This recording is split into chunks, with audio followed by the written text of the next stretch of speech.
گاندھی نے یہ کہا ہے اپنے دور کے حکومت چلانے والوں کو مثال اگر کوئی دے سکتا ہوں تو ابو بکر اور عمر کی دے سکتا ہوں کہ حقیقت میں سیاست کسی نے سکھائی ہے تو وہ عمر ابن خطاب کی سیاست ہے، صدیق اکبر کی سیاست ہے۔ 18ویں صدی تک یورپ والوں کو روڈ بنانے کا طریقہ بھی نہیں معلوم تھا، اسلام نے سکھایا ہے۔ ان کو پارلیمنٹ میں بیٹھنے کا قانون نہیں معلوم تھا، اسلام نے قانون عطا کیے ہیں۔ ان کو عدالت چلانے کے معاملے معلوم نہیں تھے، اسلام نے پوری کتابیں پیش کی ہیں۔ دنیا کو قلم پکڑنا سکھایا ہے اسلام ہے۔ آج یہ جو گھڑی دیکھتے ہیں نا ہر جگہ پوری دنیا کا ٹائم، سب سے پہلے مسلم علماء نے اس کو ایجاد کیا۔ دنیا کو ٹائم دیکھنے کا طریقہ اسلام نے سکھایا۔ پوری دنیا میں میڈیکل سرجری جو بھی ہوتی ہے، آپ کو پتہ ہے چیر پھاڑ کرنا ہر جگہ ضروری ہو گیا، آپریشن تھیٹر، ساری دنیا جو سرجری کرتی ہے اس کے بیسک قانون بو علی سینا اسلامی عالم کے لکھے ہوئے ہیں اس زمانے کا۔ اسی لیے ہمارے اس دیش کے جانتے ہیں جن کو موہن داس کرم چند گاندھی کہا جاتا ہے، گاندھی جی کو آج سارے لوگ یاد کرتے ہیں۔ گاندھی نے یہ کہا ہے اپنے دور کے حکومت چلانے والوں کو مثال اگر کوئی دے سکتا ہوں تو ابو بکر اور عمر کی دے سکتا ہوں، کیونکہ یہ کالپنائیں نہیں ہیں، یہ خیالی نہیں ہیں، یہ فیلڈ میں اترے ہوئے لوگ ہیں۔ وہ صدیق اکبر اسلام نے دیا ہے جس نے پوری دنیا کو فاقہ کشی میں خود رہ کر کے لوگوں کی بھوک مٹانے کا سلیقہ عطا کیا ہے۔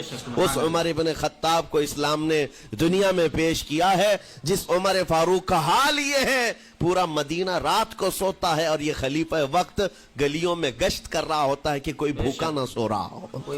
آپ کو پتا ہے وہ عمر ابن خطاب رات کے وقت گزرتے ہوئے ایک گھر کے قریب سے جا رہے ہیں تو دیکھا ایک مرد باہر بیٹھا ہوا ہے، اندر سے رونے کی آواز آ رہی ہے۔ اس کے مرد سے پوچھا آپ نے، وہ نہیں پہچانتا تھا، آپ کبھی حجاب ڈالتے کبھی پردہ ڈالتے اور رات کو گلیوں میں مدینے کے گشت کر رہے ہوتے۔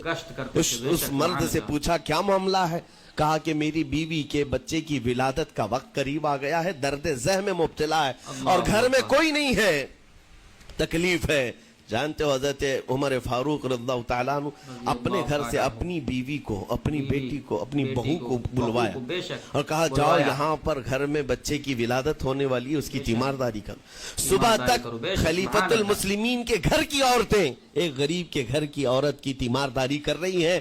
جب بچے کے ولادت کی آواز آئی سب سے پہلے مبارکبادی دینے والے عمر ابن خطاب، اس سے کہتے بھائی تمہیں مبارک ہو، اللہ نے بیٹا عطا فرمایا۔ وہ خوش و خرم ہے کہ میرا کوئی رشتہ دار نہیں ہے، اجنبی رات کو آیا ہے اور مجھے مبارکبادی بھی دیا، میرے گھر کے سارے کام کاج بھی اٹھا لیا اور اپنی پیٹھ پر گھر سے بوریاں لا کر کے آٹے اور راشن کا اس گھر میں پہنچایا اور کہا خوش و خرم رہو، اللہ نے تمہارے گھر میں برکت دی ہے۔ صبح اٹھ کر کے وہ لوگوں کو بتا رہا ہے اللہ نے رات کو ایک عجیب فرشتہ بھیجا، میرے گھر میں اکیلی عورت تھی، درد ذہ میں مبتلا تھی، 3 عورتیں بھی آئی اور ایک مرد بھی آیا، رات بھر میرے ساتھ بیٹھا رہا، مجھے کھلایا پلایا بھی، میرے گھر کی تیمارداری بھی کر کے گیا۔ لوگوں نے کہا جانتے ہو کون تھا وہ؟ عمر ابن خطاب امیر المومنین تھے۔